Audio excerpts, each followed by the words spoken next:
knife right here. This is a Toro Tetsuro.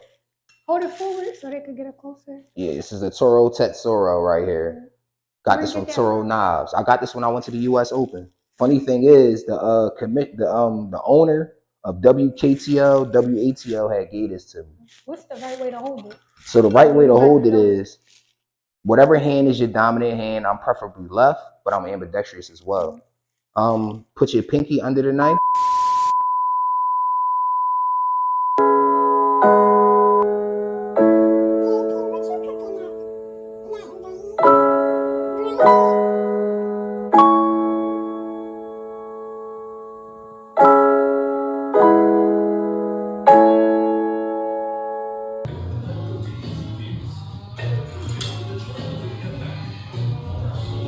You know how it is. You know how we coming. Axes and arrows, man.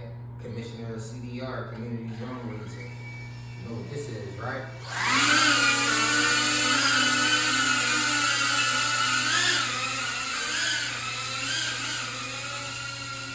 What's up? It's your girl Jenna is Paradise, and I got the one and only X's and Arrows here with me today. How you feeling? Feeling great, man. You know how it is. So my first question is, for those that don't know you, tell us a little about what you do in life. All right, so I'm a man in many hats. I'm the community ambassador of Pennsylvania for the World Axstone League. Commissioned the Drone Racing League in Philadelphia. Am the best trick shot thrower on the East Coast. Top 3 coach probably in the world. I'm deeply into community engagement. I love my community. I'm definitely who I am. I mean, everybody know me as probably trying to be the best version of me as I can be, especially this time around. Yeah. How did you get into X-Throwing? Oh, so funny thing about Axstone, right? I was watching a TV show, and my homie was like, "Yo, yeah, this is just something that everybody do and all that." And I'm like, "Man, listen, hold on, wait. So you tell me that you able to like throw an axe at a wall and not get in trouble for it?" And he was like, "Yeah, what? That's really like, but that's not really something that we get into." I'm like, "Bro, it's something I'm into. I like that type of stuff. Like, I really want to do it." So all my friends, they tease me about it and all that. So I'm like, all right, cool. I came, I tried it out, and I loved it the first time I tried it out. But then it took me a little bit more time to get into it. And once I really had like a good run with it, I got found on Facebook by a couple people from the WATL, a couple competitors and things like that. They told me to come out to the facility. So I was like, all right, sure, why not? But I had already went to like Bury the Hatchet Speed Raceway, and I was like hitting bullseyes, hitting kill shots already, and I was using old school axes. So when I showed up to the spot, they was like, "Yo, you know these axes that people first started out with, like we got different stuff now." I'm like, "Well, these are the axes I only got. Like I didn't know that there was different professional axes to use." So they let me try the axes out, but I really wanted to use the ones I had because I could do little trick shots with them, and I really wasn't into it to do the trick shots. I was really into it just to try to be able to teach my brothers and all that how to do it, because coming into it for real, I was coaching people first. Like the minute I learned how to throw with one hand, I went and taught all my friends from my block how to throw with one hand. And they like, "Yo, you brought Axstone to the hood." I went and built the target right in the lot on our block, the block I'm from. So being able to do that and then being able to go and compete in different places, go to different facilities, it was just like a dream come true to me. I found something that I was actually good at. Something that, like, you know how Michael Jordan, he good at ball. You know how like Mike Tyson, he was good at boxing and stuff like that. Man, I'm really good at Axstone. Like that's really my thing. Like yeah, I love it. Would you consider yourself self-taught? Like, who taught you how to throw axes? Well, I could say like from little coaching at different places. Like, yeah, they taught me how to throw. I had like a couple. Can you name a few places? So I went to Speed Raceway in Cinnaminson. I went to the one out in Willow Grove. I went to Bury the Hatchet, King of Prussia, Philadelphia, Horsham, Cherry Hill, Freehold. I went to a lot of different Bury the Hatchets. I've been to the Capital City Classic, X's and O's. Shout out to them. I'm gonna see y'all come January, February. I've been to Angry Jacks. Shout out to Keystone Classic 2024. I can't wait for these new rules to come around so I can get busy on them. Y'all know what I'm talking about. So and then I've been to Minneapolis. I've been to Bad Axe out there. I was at the US Open. I was in a commercial. They aired it on ESPN. They aired the US Open on ESPN too. A couple people that I knew. Funny thing is, a couple people that told me I couldn't do it ended up seeing me on ESPN in the crowd and all that. And they was like, hold on, wait, Bug was on ESPN. This boy was in the crowd. I'm showing everybody pictures of it. They couldn't believe it, but you know, it was great while it lasted. Now back to what you were saying before I cut you off. Uh-huh. I'm sorry. You was talking about whether or not you were self-taught. All right, so being self-taught, I believe that for the skill that I have, yeah, I taught myself a lot when it came to Axstone because see, my coaches, they gave me like just the little fundamentals, you know, breathing techniques, putting your arms in certain places, knowing which hand is your hand to throw with, sticking with a certain axe. But when it came down to like getting these tricks done, like I could say one trick for sure that really nobody taught me that I really just looked at and said, you know what, I'm gonna do this was the Skywalker. That's the one where I get on a handstand and throw the axe. Man, I could do the Skywalker with an axe. This knife right here. This is a Toro Tetsuro. Hold it forward so they could get it closer. Yeah, this is a Toro Tetsuro right here.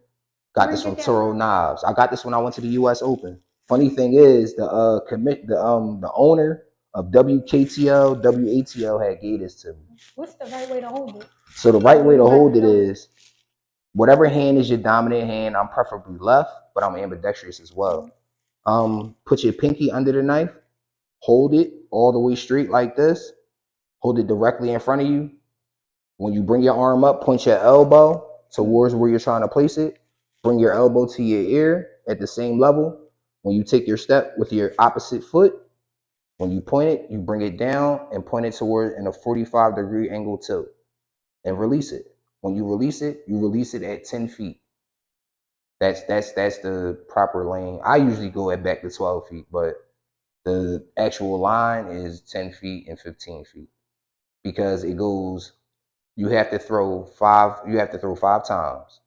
There's 3 times and then there's 2.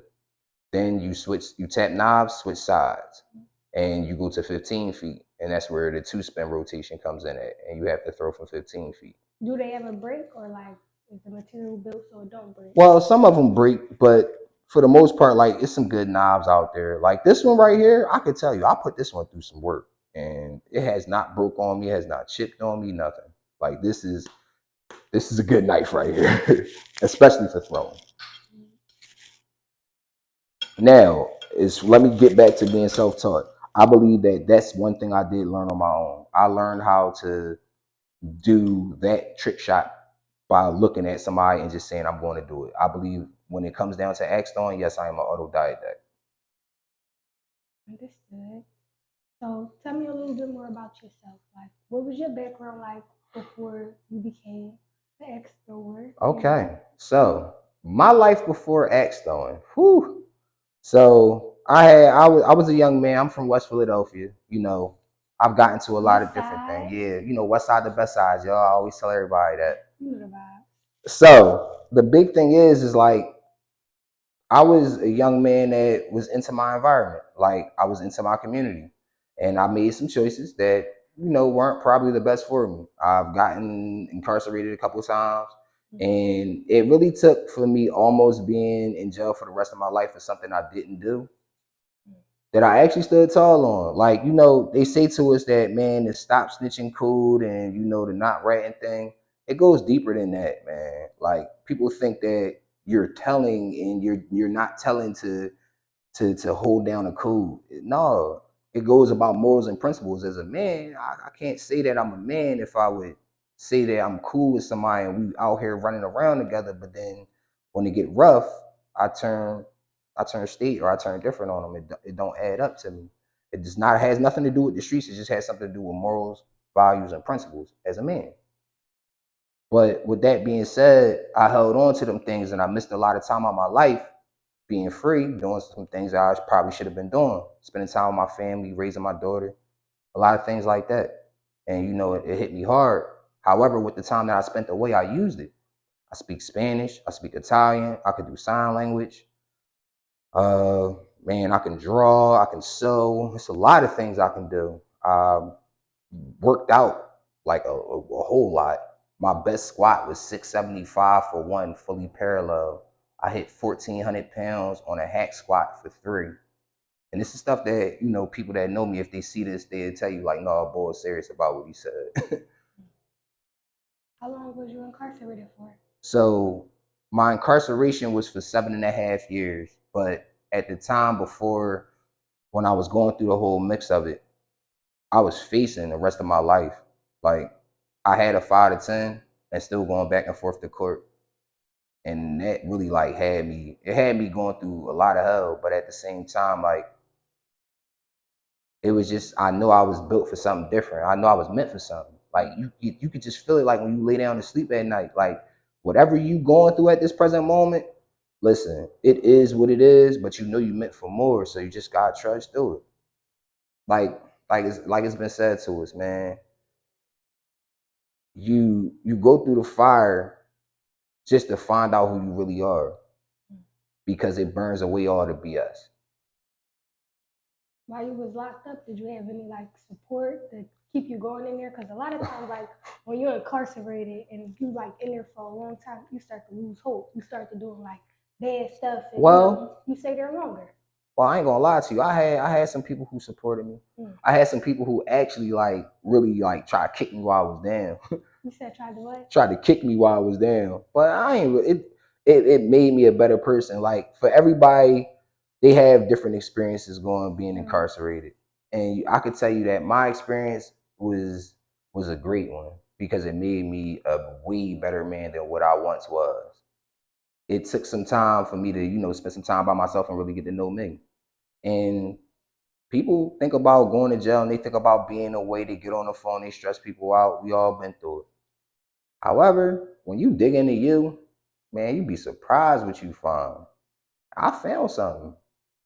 I found something like Axstone. And now I've represented it in Pennsylvania. I'm the one that represents Axstone. You found that when you got out of jail or before you was in jail? No, I found that while I was in jail. Funny thing, I was sitting Well, inside can you tell us about that? Like, okay, that's so that's the deeper part of this. Yeah. All right, so let me get That's to the what we need nitty to gritty. know. All right, so I was sitting on my top bunk, right, and my homie was sitting on the bottom bunk. So we sitting there, we watching this show called Summer House. So Summer House so happened they wanted to go on a date and they wanted to go Axstone. So I'm like, wait, they get ready to go Axstone? Like, you serious? My man, like, go ahead, bug. Like, yeah, that's what they be doing. So I'm like, oh, for real? I'm like, oh, all right, I got to see this. They going to jail. So they come back on and they show up at Bird and Hatchet in New York. So I'm like, hold on, they really got axed on spots? Yo, somebody about to get booked. They not letting nobody throw no sharp object at no wall. They throw the axe, bull hit the bullseye. I'm like, wait, where's the cops at? Wait, you can really do this? Like, this is really something to do? My homie like, yeah, bro. Now, I felt stupid after a while. Like, hold on, I really asked him all these questions, but really, like, yeah, this is something that people do. It's just that it's not something that we do. So I'm like, well, I'm telling you it's something that we do because I'm going to do it. And that's it. Point blank and period. So when we went to work the next day, he told everybody at work, like, yo, Bug talk about he going to be an axe thrower. And they all laughing like, Bug, you've been watching Vikings too much, bro. Like, you got to stop watching that show. I'm like, man, you crazy. I'm really going to do this. So when I came home, I did it. Like, as soon as you stepped out, you start looking for places? Well, I'm going to say probably about 2 months after I came home, yeah, I started looking for places because I was like, yo, I really want to do this. Like, I could pick up an axe and throw it. Like, who wouldn't want to do that? Your first time throwing the axe, what did it feel like? Like, did it give you like any sense of relief? Listen, like, how did it feel? I hit that bullseye on my third throw. And when I hit that bullseye, I hit it with 2 hands. It felt invigorating. It felt like my chest just opened up and exploded. Like, I couldn't stop smiling. And I'm not really a person that you didn't really like to smile too much. I smile all the time now because I found something I love in life. Especially, like, not saying that's something, but I found a skill I love. Like I love my job. I love wake up in the morning knowing that I gotta go to work because I get to be the best version of me while I'm at work. Okay. I love this. Like, man, it whew, when I tell you, Axed On it's such a release. It's so invigorating. It's a decompression strategy. If I could tell anybody on their worst day, on their most angriest day, the day they feel their worst, if you go and throw an axe and hit a bullseye, your whole day gonna change. Whole day gonna change. Just one bullseye. After that, you could chill. Just one bullseye. You take a picture of it and you hold on to that, post it on your page. It's gonna make you feel better. So, yeah. What are the pros and cons of being in this career? Okay, so the pros and cons of being in the career. I'll start with the cons. Okay. The cons are you really have to put in that time. You really gotta put that time in. Like when I first started, in order for me to get to where I am, and I'm telling you that I can throw an axe, one axe, I can throw it 18 different ways. Mm-hmm. I can throw it upside down on a handstand. I can throw it behind my back. I can throw it laying on my back. I can throw it standing up. I can throw it with the blade facing me. I can throw it from 38 feet. My best bulls. Oh yeah, I broke a world record before too. I broke a world record like 10 times. They won't certify it, but Why? don't know really for real, for real. I've taken the video every which way, but hey, I know I did it, so I know it's Is it real. ways you tried to like advocate for yourself in order for like I said be something. brought to I the said light? something about it, but it was like one of them things where like I do it on a regular basis. So if it ever came back around, like, well, if you really did it like that, Do show it us. again. I can show you. I've done it in front of my GM. I've done it. I've taught people how to do it. That's what makes it so funny. Like when I say I'm an autodidact, I really learn things just to find a way to teach people how to do it. This is my way to cure the information apartheid in Philadelphia. And that's the one thing about community advocacy and Axstone that go hand in hand. People don't know nothing about Axstone in the hood for real, for real. And if they do know about it, they mainly know about it because they probably heard about me. Because for real, in Philadelphia, you don't really hear that. Don't nobody take the like initiative to go and find out about it. This is new to me. X throwing is new to me. Like I would have never been like something. I'm gonna wake up and I'm gonna start throwing the X to like relieve my stress or to decompress any stress that I have. So like this is new to me. And I'm gonna tell you something else too. The crazy thing about it is, let's just say, for instance, if you wanted to become an axe thrower, all it is just putting in the time. So let me get back to the putting in the time. Go ahead. I used to put in 6 hours, 6 days a week for 3 months straight. When they first invited me out to that facility out in Malvern, I was out there for 6 days a week for 6 hours straight, every day for 3 months, just to get my skill up. I really put in that time for mine. And the reason why is because I knew it was more in it for me. But then right after I left there and started competing in other places, I ended up on ESPN. Now, who makes it in the first 6 months of their career, starting out ground level, you a trailblazer? Who makes it that far, that fast? It was cut for me already. I was cut for this lifestyle. Like now people say I ain't cut from that cloth. Well, the cloth that I'm cut from is within this lifestyle. And I love it. Yeah. Let's talk about some of the pros. The pros of it.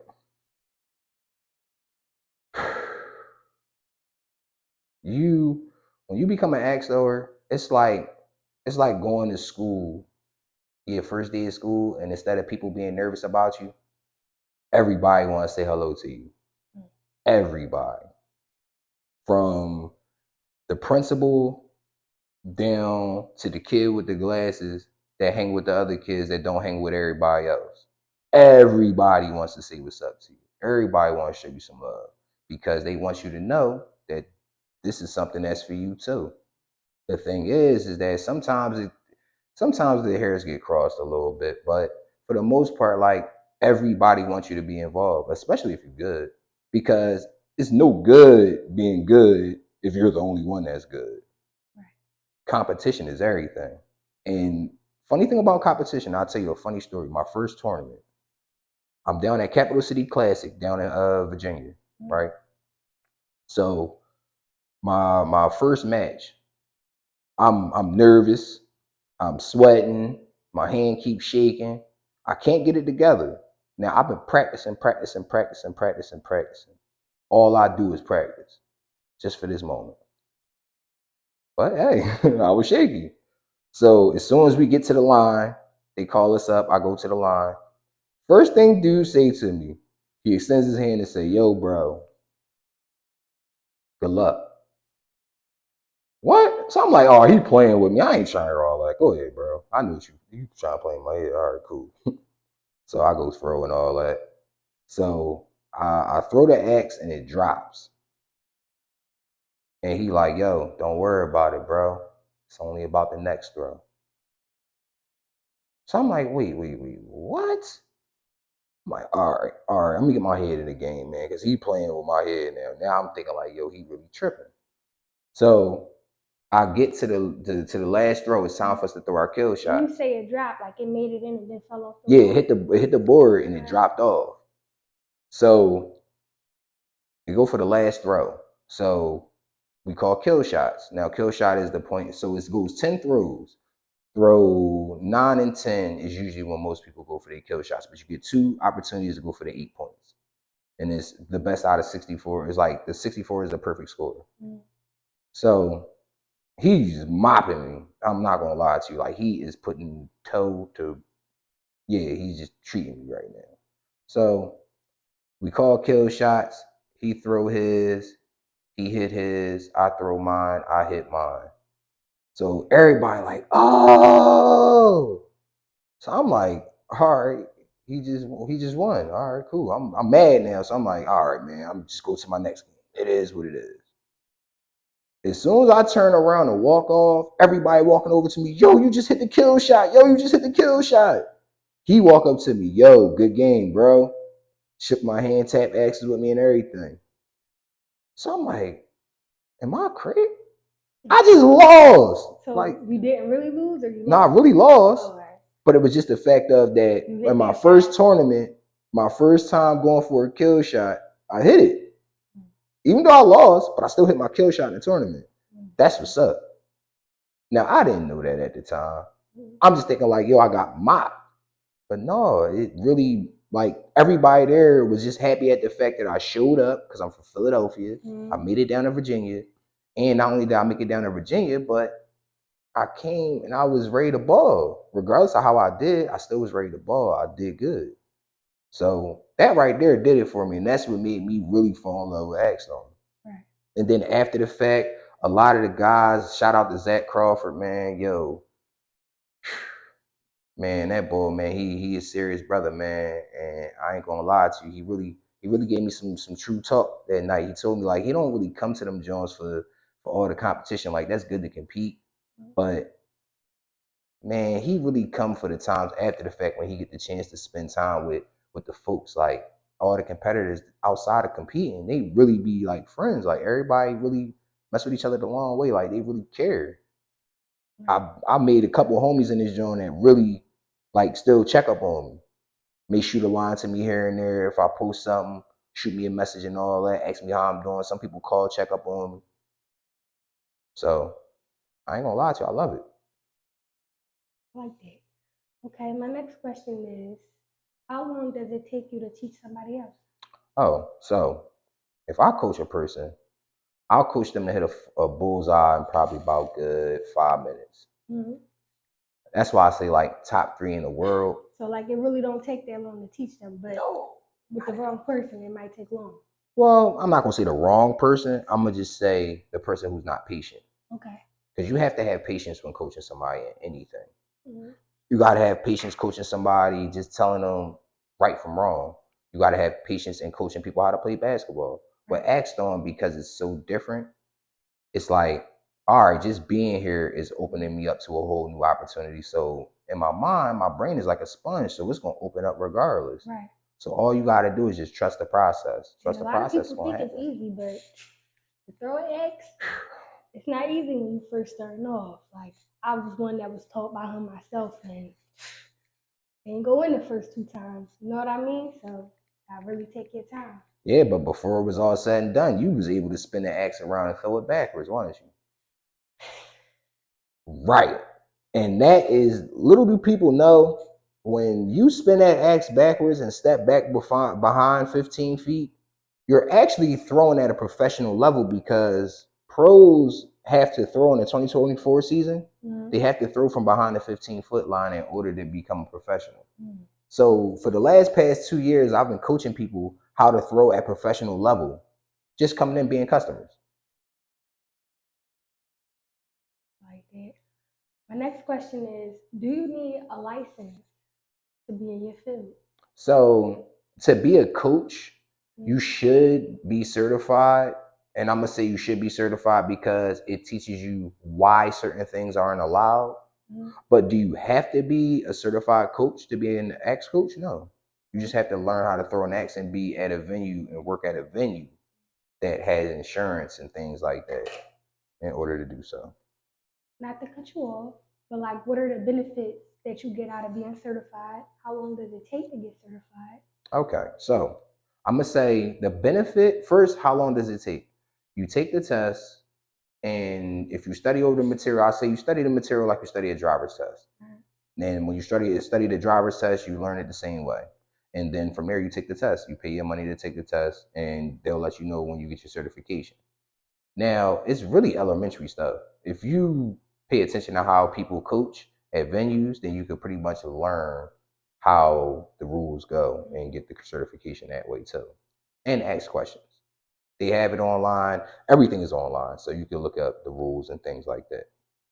But I'm gonna tell you the great part about being a certified coach is that when you go to certain like tournaments, you can actually volunteer to help out with certain things. And being able to volunteer and help out at these events, you'd be surprised at who you can meet. You'd be surprised. Not only who you can meet, but who you can end up helping, who helps you out, who ends up helping you down the line. So yeah, I every opportunity to get any certification, especially within WATL, I don't say it's not a bad idea.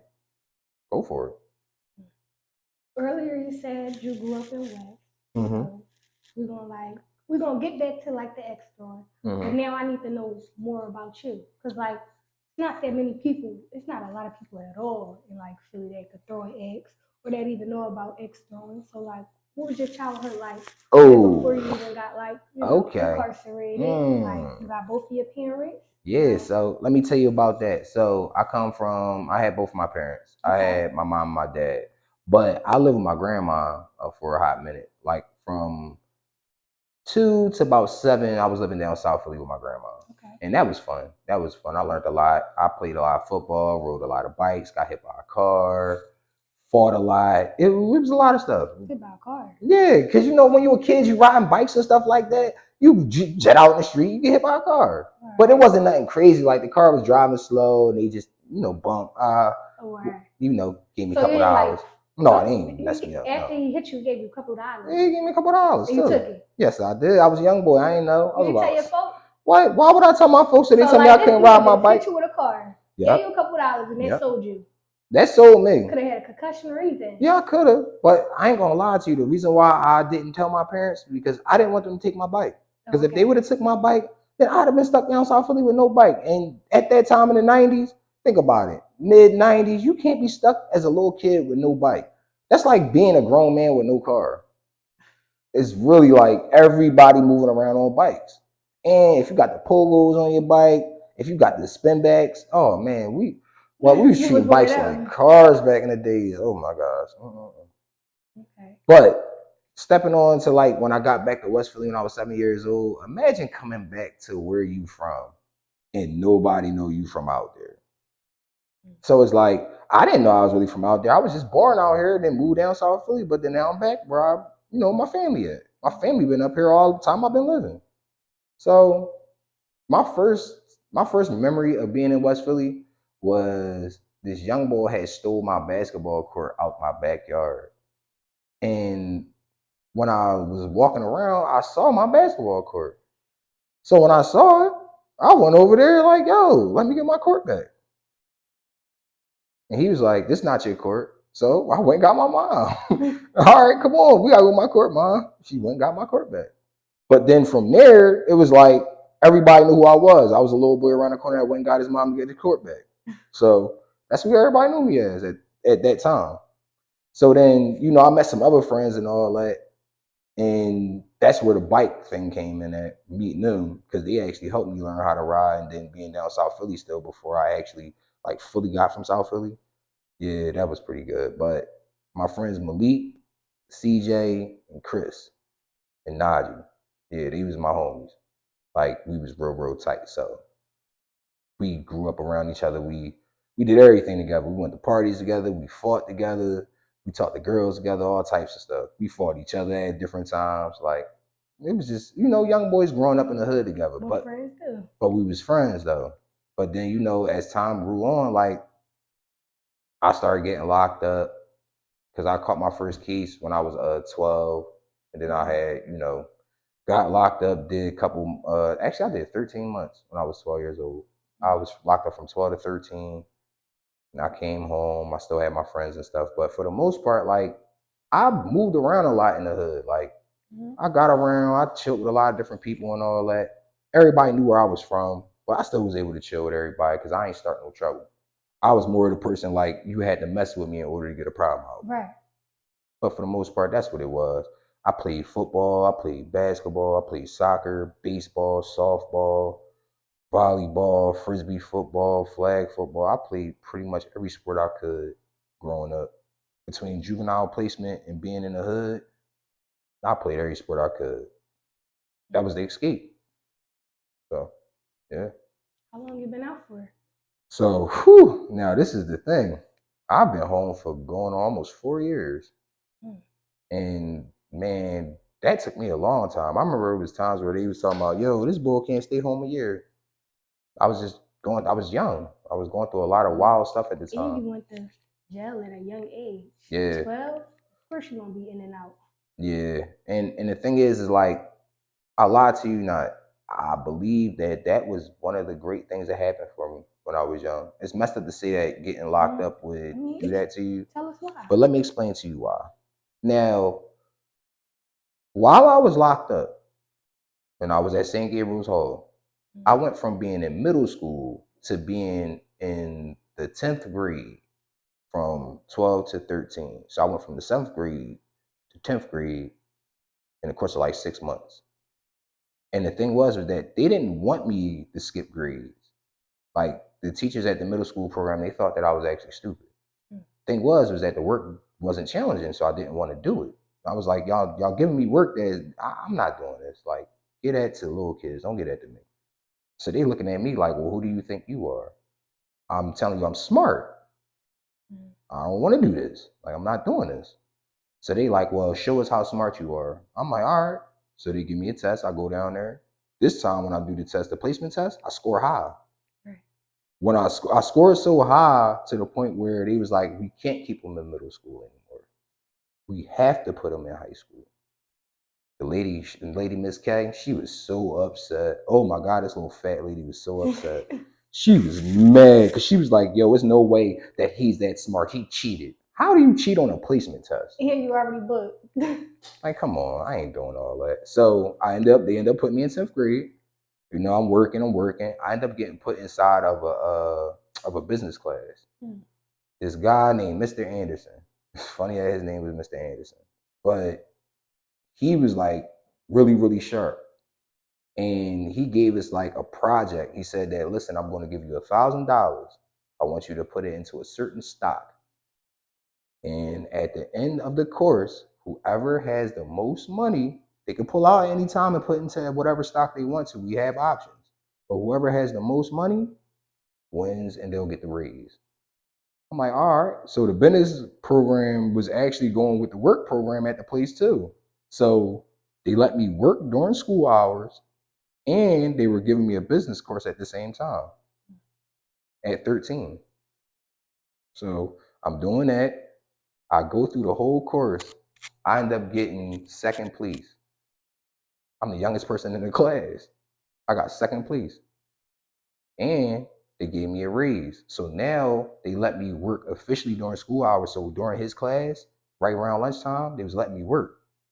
The lady that was inside the middle school program found out I was working and told the staff on my unit that I was working during school hours. I was supposed to be in school. Mm. They kicked me out of the work program, took my job, and told me I wasn't allowed to work no more because I was lying about me being in school. I'm too young to not be in school. I'm supposed to be in school. I'm not supposed to be working. Yeah. Tough. So But like, it was fun though. how did you stay motivated during that time? Well, what made me stay motivated was the fact that I knew I was doing the right thing and they were trying to stop me. Now, St. Gabriel's Hall was definitely a racist place. That was really racist. Like they was always preferably towards the Hispanics and the whites. They made all of us do to all the black kids did 12 months. The only kids that got out in 9 months were the Spanish kids and the white kids. I knew a kid that got caught smoking up there and he still got out in 9 months. And I knew a black boy that was up there that I went to school with that he had missed one phone call on his home pass and they made him do 12 months. This same young boy was able to work during school hours too while I was there. He was in the middle school program, but was allowed to still work school hours. And I asked the question, like, how is he able to work and I'm not? Right. Earlier, you was talking about like your involvement with the youth. Like, how does X throwing involve the youth? So the thing I've been trying to tell everybody in Philadelphia for the past 2 years is that axe throwing literally is for our children. Mm-hmm. People don't know that last year they just came up with an axe throwing team. Like they have teams now. So like how basketball, how NBA has teams, axe throwing has teams. Mm-hmm. So the Melee series axe throwing teams have a youth group called the Wizards. Mm-hmm. It's nothing but children. These children are able to throw axes up against adults. Kids from all over the nation. The only place they're not from is Philadelphia. Well, what are the ways we can involve Philadelphia youth?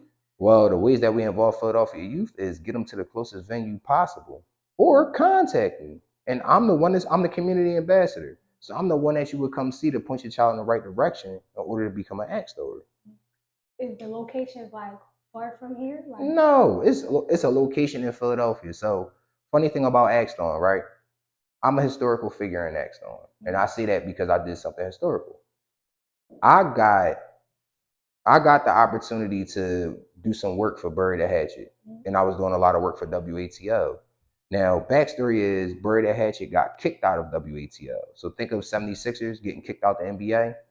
That's what that was.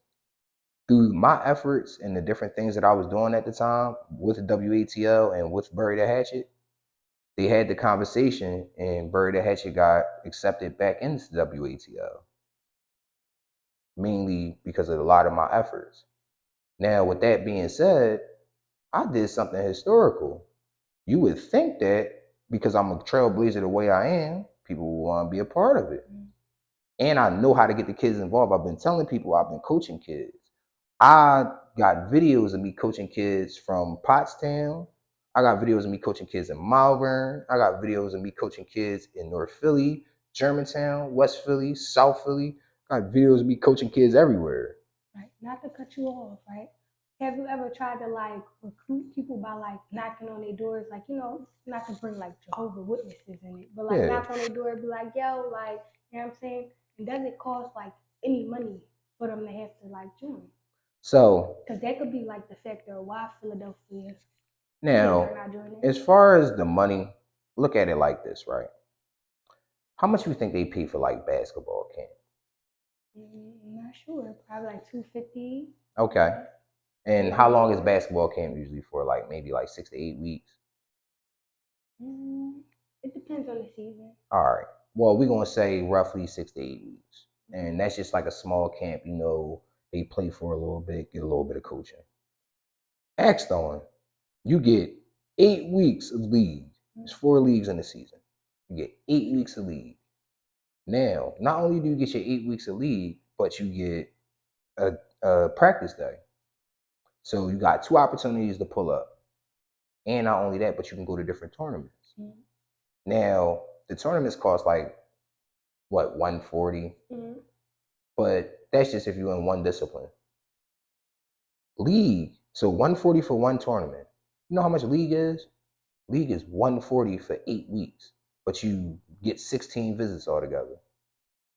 Right. You get one practice day and you get your league night. A lot of times with like basketball and all these other sports, it's like organizations that like, fund it and stuff or create fundraisers in order for them to have that opportunity to play ball and stuff. You think you could like try to start like a fundraiser and get like the community like more known about this stuff in order Well, for I tell you this, I do you one even better. I got my own targets. okay. I'm a certified judge too. So I can judge tournaments myself. If anybody wanted to set up a league, all they gotta do is get in contact with me. I can set up a league. I know how to set up a league. I know where to go. I know how to format it. I know how to do it. I can get in touch with the right people to help me get this thing going and let people know how easy this thing is. Thing is just that getting everybody involved, because I tell people I'm one of the people that show up at your door and be like, yo, what's up? You trying to pull up Axstone? Come on, I'm the one that's gonna coach you. I ain't telling you just to pull up to a spot and spend your money there and somebody gonna get you. No, I'm the one that's coaching you. I'm just telling you to show up. I understand what you said, but I'm saying like this is new to everybody. Basketball and stuff, not It's new. been around, right? So it's like you gotta like really advocate in order for like our youth to like want to be interested or like literally go up to schools or like sometimes it could be kids in the park. Bring your big board like how you did like at Power Circle. Yo, like you know what I'm saying, explain the situation, be like, look, I'm trying to recruit, yada yada. Start hanging posters around to get it out there more. That way, it benefit our youth. All right. And on that note, so 2024, I plan on starting this tour. Listen, I'm gonna hop in the field with you, so like. Oh, all right. So then that's even better. So I might as well tell you this now. So I'm starting this tour come 2024. So we getting ready to try to go up and down the East Coast, all the different Axstone tournaments. We trying to jump on them Jones and let everybody know, like, listen, we here, we around, we getting this thing done, and we bringing it to the youth to let them know, like, listen, you see what we just did? We getting ready to make it happen for y'all too. So. You heard that? So you already know it's on. It's about that time. Yeah. All right. Well, I'm gonna let it see it. Like I said, I'm gonna hop in the field with you, and we're gonna go all out because like the whole agenda for this is to what? Is to decompress, man. It's to get everybody involved, to make everybody feel like they can be a part of this thing, man. Right. This is for everybody. And to better our community. Yeah. Get our youth out the street. Yes. Like give them something to look forward to instead of like going to jail. Like you was incarcerated yourself, so you know how that feels. And granted, you saying like your experience made you a better person. Like you said, everybody don't get that same experience. You could be hooked up on drugs when you come out, homeless. Like a lot of things could happen. A lot of times our youth getting locked up because they don't have this opportunity or this space or this outlet to decompress. And that's the truth. That's really the truth. Because without Axstone, man, I'm not gonna say I wouldn't be around or nothing like that, because who's to say Allah knows best. I'm saying that without Axstone, my view of the world wouldn't be what it is right now. Because I remember at a point in time, I would never think that I would ever be on ESPN. Right. Like I used to look at the ticker and watching the scores and all that stuff. But I would never think that I would be able to make it on that same screen. And I did. If just being the best version of me, being my authentic self, I made it there.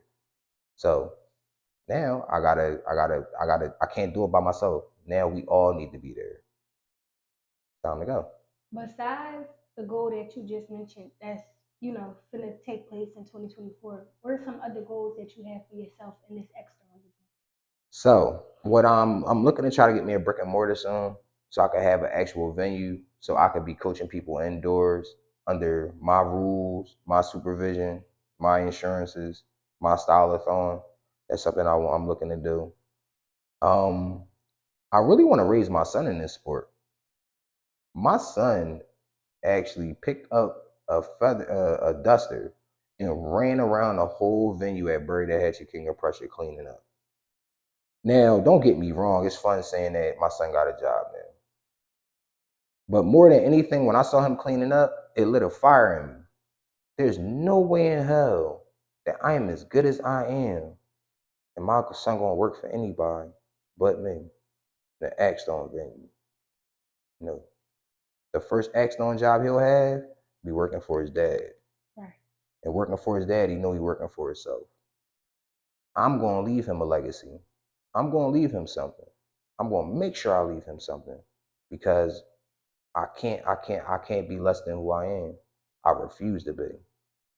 First off, I'm never gonna let my circumstance supersede my intelligence. That's the first thing.